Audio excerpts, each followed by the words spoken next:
ইসলাম ভঙ্গের বা ইমান ভঙ্গের সপ্তম বিষয় হচ্ছে জাদু করা, এবং এর মাধ্যমে কার উপকার বা ক্ষতি করা। যে তা করবে, অর্থাৎ যে এই জাদু করবে এবং এই জাদুতে যে সন্তুষ্ট থাকবে, সে কুফরি করলো, কুফরন একবার করলো, যা মিল্লাত ইসলাম থেকে বের করে দেয়। জাদুর শাব্দিক অর্থ হচ্ছে সূক্ষ্ম ও গোপনীয়, আর শরিয়ার পরিভাষায় এমন কিছু গিট ও জারফুক করা যা শয়তানের সাহায্য নিয়ে জাদুগ্রস্ত ব্যক্তির ক্ষতির উদ্দেশ্যে করে থাকে, এবং সাথে অন্যান্য অনেক কিছুই বলা হয়ে থাকে যা অপরিচিত, যেই কথাগুলির শব্দ অর্থ মানুষ জানে না।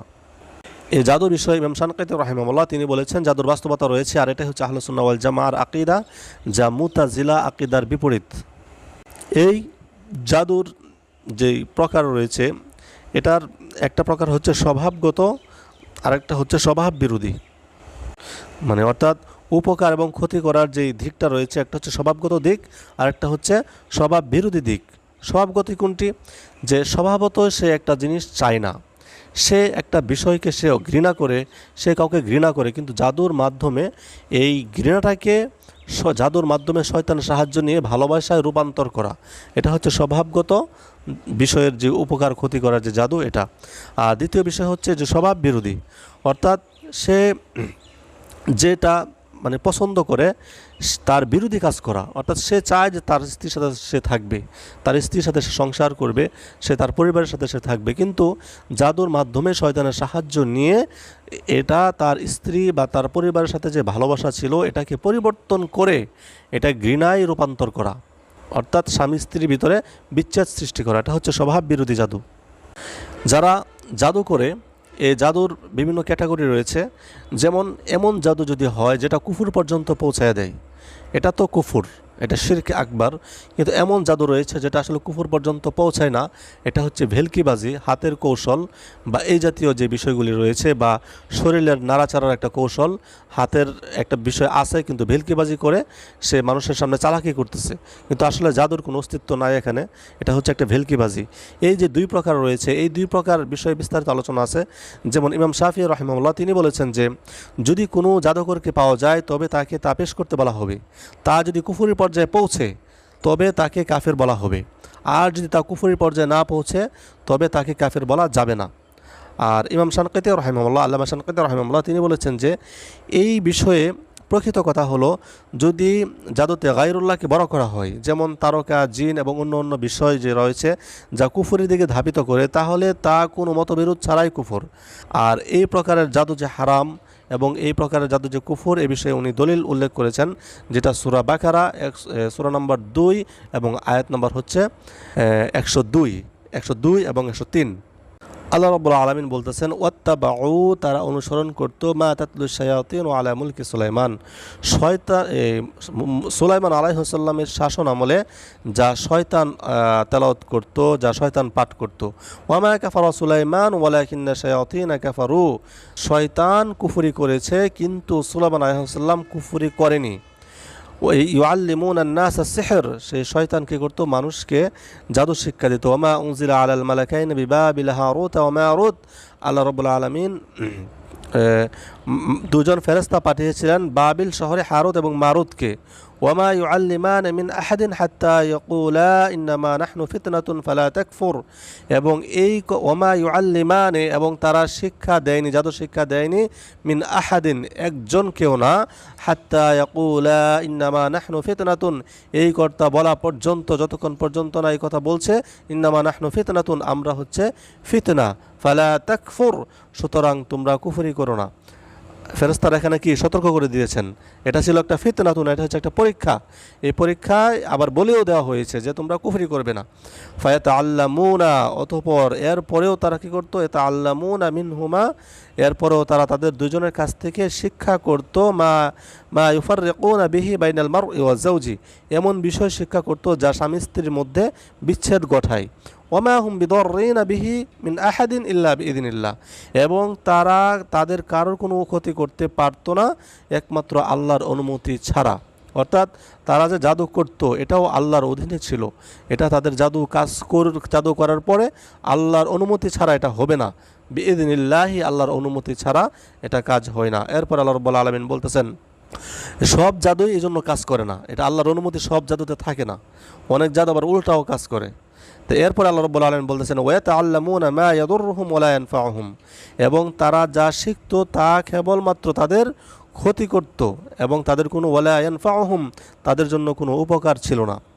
এরপর আল্লাহ রাব্বুল আলামিন বলতেছেন ওয়ালাকাদ আলিমু লামান ইশতারাহু মা লাহু ফিল আখিরাতি মিন খালাক, এবং তারা জানতো তারা যা গ্রহণ করেছে তার জন্য, ইশতারাহু তারা যা গ্রহণ করেছে এই জন্য তাদের জন্য পরকালে কোনো অংশ নাই, মিন খালাক ফিল আখিরাতি মিন খালাক, পরকালে তাদের কোনো অংশ নেই। ওয়ালা বিসা মা শারাউ বিহি আনফুসাহুম, এবং তা কতই না খারাপ তারা যা তাদের আত্মার পরিবর্তে গ্রহণ করেছে। লাউ কানু ইয়ালামুন, যদি তারা জানতো। এরপরে 103 নম্বর আয়াতে আল্লাহ রাব্বুল আলামিন বলতেছেন ওয়ালাউ আন্নাহুম আমানু ওয়াত্তাকু, যদি তারা ঈমান আনতো এবং তাকওয়া অবলম্বন করতো, লামাসুবাতুম মিন ইনদিল্লাহি খায়রুন, তাহলে আল্লাহ রাব্বুল আলামিন পক্ষ থেকে তারা উত্তম প্রতিদান পেত। লাউ কানু ইয়ালামুন, যদি না তারা জানতো, লাউ কানু ইয়ালামুন যদি তারা জানতো। এরপরে আরেকটি আয়াত তিনি উল্লেখ করেছেন সেখানে, যে সেটা হচ্ছে যে সূরা তাহার 69 নম্বর আয়াত, ওয়ালা ইফলিহু সাহিরু হাইথু আতা, জাদুকর যেখানে আসুক না কেন তারা সফল হবে না। এরপর বলা হচ্ছে আর জাদু যদি কুফরি পর্যায়ে না পৌঁছায়, যেমন কোনো বিশেষ কোনো বস্তুর দ্বারা যদি এই যেটা ভেলকিবাজি এই জাতীয় হয়, সাহায্য চাওয়া, কোনো বস্তুর দ্বারা যদি সাহায্য চাওয়া হয় বা অনুরূপ কোনো ভাষা, যদিও ওই ব্যক্তিকে কুফর পর্যন্ত না পৌঁছায় দেয়, তারপরেও এই যে ভেলকিবাজিটা রয়েছে তিনি বলতেছেন তবুও তা হবে হারাম। এরপরে তিনি বলতেছেন যে জেনে রাখো নিশ্চয়ই প্রত্যেক জাদুকর উল্লেখিত উভয় অবস্থাতে হত্যার যোগ্য, আর এটাই হচ্ছে সঠিক কথা, কেননা সে জমিনের বুকে ফিতনা সৃষ্টিকারী এবং স্বামী স্ত্রীর মধ্যে পার্থক্য সৃষ্টি করে দেয়। সুতরাং জমিনের বুকে তার বেঁচে থাকাটা ব্যক্তি ও সমাজের জন্য বড় বিপজ্জনক এবং ক্ষতিকর, তাই তাকে হত্যা করার মধ্যে রয়েছে ফিতনা নির্মূল এবং তার ক্ষতি থেকে আল্লাহর বান্দাদের এবং ভূমির নিষ্কৃতি লাভ। তাদেরকে যে হত্যা করতে হবে উভয় অবস্থাতেই, অর্থাৎ তাদের যে জাদুটা, তারা যদি জাদু করে এটা যদি ভেলকিবাজি পর্যায়ের হয়ে থাকে, কুফর পর্যন্ত নাও পৌঁছায় এই জাদু, তারপরও তাদেরকে যে হত্যা করতে হবে এই বিষয়ে উনি দলিল নিয়ে আসছেন। আবু দাউদের 3043 নম্বর হাদিস, সেটা হচ্ছে বাজালা ইবনে আবদা থেকে বর্ণিত। তিনি বলেন যে আমি জৌজ ইবনে মুআবিয়ার লেখক ছিলাম, অতঃপর আমাদের নিকট ওমর ইবনে খাত্তাব রাদিয়াল্লাহু আনহুর চিঠি আসলো যে প্রত্যেক জাদুকর এবং জাদুকারিণীকে হত্যা করো। তিনি বলেন আমরা 3 জন জাদুকরকে তখন হত্যা করেছিলাম। এবার আমরা আলোচনা করতে যাচ্ছিলাম যে জাদু প্রতিরোধের হুকুম কি, যে জাদুগ্রস্তকে জাদু যে মুক্ত করা হয়, জাদুর যে প্রতিরোধ রয়েছে এটা নিয়ে আলোচনা করতেছিলাম। এই বিষয়ে আল্লামা ইবনুল কাইয়্যিম রাহিমাহুল্লাহ তিনি বলেছেন যে জাদুগ্রস্তকে জাদু মুক্ত করা এটা 2 প্রকার। 1 নম্বর হচ্ছে অনুরূপ জাদুর মাধ্যমে জাদু মুক্ত করা, আর তা হচ্ছে শয়তানের কাজ। এটার ক্ষেত্রে হাসান রাহিমাহুল্লাহ তিনি বলেছেন যে জাদুকরের জন্যই কেবল জাদু প্রযোজ্য। সুতরাং জাদু প্রতিরোধকারী ও জাদু প্রতিরোধকৃত ব্যক্তি শয়তানের নিকট শয়তান যা ভালোবাসে তাই তারা পেশ করে থাকে। এর ফলে সে জাদুগ্রস্ত ব্যক্তির উপরে তার যে প্রভাব ছিল এই প্রভাবটা সে উঠিয়ে নেয়। এটা হচ্ছে এক প্রকার। দ্বিতীয় প্রকার হচ্ছে জারফুক, দোয়া, দরুদ, কোরআন হাদিসের মাধ্যমে যেটা করা হয়, চিকিৎসার মাধ্যমে জাদু প্রতিরোধ করা, আর তা হচ্ছে জায়েজ। তিনি বলতেছেন, ইবনুল কাইয়্যিম রাহিমাহুল্লাহ বলতেছেন জারফুক, দোয়া, দরুদ, কোরআন হাদিস পাঠ করা, চিকিৎসার মাধ্যমে জাদুর যে প্রভাব দূর করা হয় এটা হচ্ছে জায়েজ, এটা হচ্ছে বৈধ। এখন আমরা আলোচনা করতেছিলাম যে জাদুকরের কাছে যদি কোনো ব্যক্তি যায় তাহলে তার বিধান কি হবে, তার কতটুকু গুনাহ হবে। জাদুকর, গণক এবং যারা জ্যোতিষী রয়েছে এদের নিকট কোনো কিছু প্রশ্ন করার জন্য যদি কোনো ব্যক্তি যায় তাহলে তা হবে কবিরা গুনাহ। এই গুনাহটা কি হবে? কবিরা গুনার অন্তর্ভুক্ত হবে যদি না সে তাকে সত্যায়ন করে, তাকে সত্যায়ন করে, তাকে বিশ্বাস না করে, এবং তার 40 দিন পর্যন্ত ইবাদত কবুল হবে না, যেটা রাসূল সাল্লাল্লাহু আলাইহি ওয়াসাল্লাম বলেছেন। সহিহ মুসলিমে 2230 নম্বর হাদিসে আসছে, রাসূল সাল্লাল্লাহু আলাইহি ওয়াসাল্লাম বলেন যে ব্যক্তি গণকের কাছে যাবে এবং তাকে কোনো কিছু প্রশ্ন করবে 40 দিন তার সালাত কবুল হবে না। তাহলে আমরা বুঝলাম যে যদি কোনো ব্যক্তি জাদুকরের কাছে যায় সত্যায়ন করা ব্যতীত, সে তাকে সত্যায়নও করেনি, তাকে বিশ্বাসও করেনি, শুধুমাত্র গিয়া সে প্রশ্ন করছে, ঠিক আছে, তখন তার 40 দিন পর্যন্ত ইবাদত কবুল হবে না এবং এটা হবে তার জন্য হারাম। তার কাছে যাওয়াইটাই হচ্ছে হারাম। আর যদি তাদেরকে প্রশ্ন করে এবং সত্যায়ন করে তবে সে আমাদের নবী মুহাম্মদ সাল্লাল্লাহু আলাইহি ওয়াসাল্লামের উপরে নাযিলকৃত বিধানকে সে অস্বীকার করলো। যেমনটা আবু দাউদের 3900 4 নম্বর হাদিসে আসছে যে আবু হুরায়রা রাদিয়াল্লাহু আনহু থেকে বর্ণিত, রাসূল সাল্লাল্লাহু আলাইহি ওয়াসাল্লাম বলেন, যে ব্যক্তি জাদুকর বা গণকের কাছে যাবে এবং তার কথা বিশ্বাস করবে তাহলে সে মুহাম্মদ সাল্লাল্লাহু আলাইহি ওয়াসাল্লামের উপর নাযিলকৃত বিধানকে অস্বীকার করলো। তাহলে যে ব্যক্তি জাদুকরের কাছে যাবে এবং গিয়ে তা সত্যায়ন করবে, বিশ্বাস করবে, এটা কুফরুন আকবার হবে। ঠিক আছে, সে এটাকে স্বীকৃতি দিয়েছে, সে এটাকে বিশ্বাস করেছে, তাকে সত্যায়ন করেছে, এটা কুফরুন আকবারুন, যা মিল্লাত ইসলাম থেকে বের করে দেবে। তাহলে আমরা আলোচনা করলাম যে ঈমান ভঙ্গের সপ্তম কারণ হচ্ছে জাদু করা। এই জাদুটা যখন কুফুরের পর্যায়ে পৌঁছে যাবে তখন এটা তো কুফুর, তাকে মিল্লাত ইসলাম থেকে বের করে দেবে।